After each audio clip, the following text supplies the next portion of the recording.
Yesterday, we celebrated Mothering Sunday, a tradition dating back to the 16th century.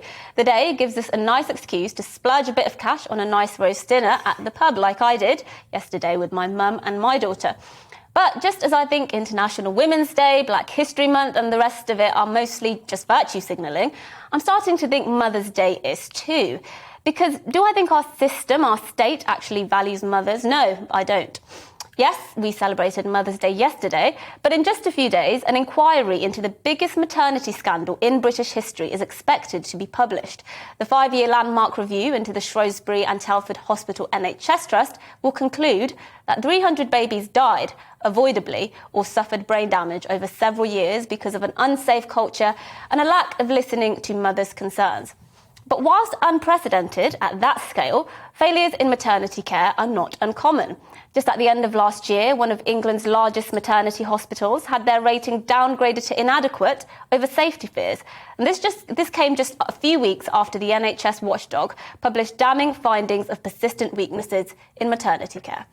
And this is a UK-wide problem. In fact, just a few days ago, the Scottish Government Health Minister, Hamza Yousaf, was forced to make an intervention after it emerged that mothers across the Highlands have been experiencing a series of maternity failures. Now, if I were to put these issues to a government minister, what they would tell me is that the NHS, or the NHS England at least, has just announced a few days ago a 127 million funding boost for maternity services across England.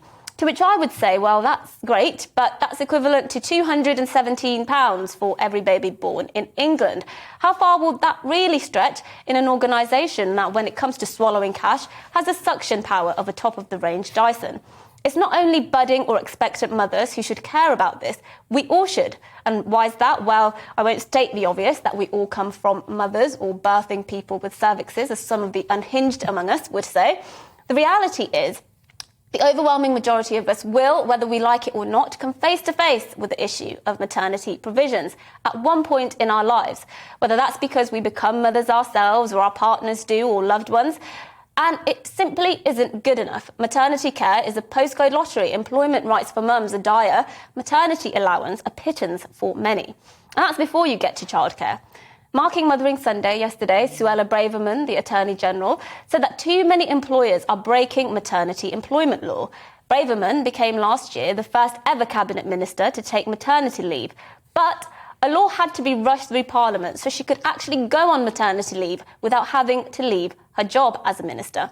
If this isn't a damning indictment of how little forethought is given to maternity, then I don't know what is. Look, the job of mothering is one of the most challenging things women face, and making it as easy and smooth as possible makes it easier and smoother for dads, and in turn creates happier, healthier families. Until we get it right for mums, who are the backbone of, well, literal civilization itself, in Britain, in one of the wealthiest nations on earth, then we have no hope of getting it right for anyone.